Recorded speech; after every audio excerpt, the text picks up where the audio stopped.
नाशिकच्या TCS प्रकरणातील मुख्य संशयित आणि सध्या फरार असलेली निदा खान हिच्या अटकपूर्व जामीन अर्जावर आज सुनावणी पूर्ण झाली। यावर 2 मे रोजी न्यायालय आपला निकाल देईल। आरोपी निदाच्या बाजूने वकील राहुल कासिलवाल यांनी कोर्टात आपली बाजू मांडताना धर्मांतराचा मुद्दा उपस्थित केला। दरम्यान विशेष सरकारी वकील अजय मिसर यांनी रील्सच्या माध्यमातून रोजा कसा करावा, नमाज अदा कसा करावा याबाबत माहिती दिली। तसंच पीडितेचं नाव बदलून हनिया ठेवल्याचा आरोप केलाय। या प्रकरणात मालेगाव आणि मलेशियाशी संबंधित काही लिंक आढळल्याचा दावा सरकारी पक्षाने केला।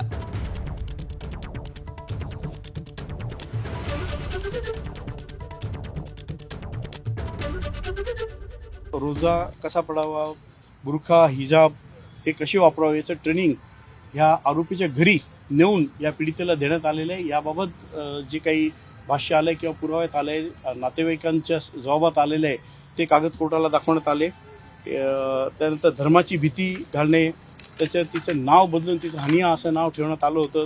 त्याबाबत तिचं परिवर्तन करण्यासाठी काही मालेगावच्या लिंक्स ॲक्टिव्ह होत्या, त्याबद्दल कोर्टाला पुराव्याच्या माध्यमातून जे काही अवेलेबल मटेरियल ते दाखवण्यात आलेलं आहे। लिंक काय आहे? मालेगाव तपासात असं आहे की हे धर्मांतर किंवा हे करण्यासाठी जे डॉक्युमेंटेशन वगैरे करणारे काही लिंक्स, पार्टी हा शब्द आलेला आहे तपासात, त्या मालेगावमध्ये आहेत। आणि ह्या मुलीला नंतर जेव्हा कळलं की हा आरोपी नंबर 1 हा विवाहित आहे, लग्न होऊ शकत नाही, त्यावेळेस ते मलेशियाचे काही लिंक्स आले, तुला तिथे पाठवून तिथे तुझी पुढची व्यवस्था केली जाईल।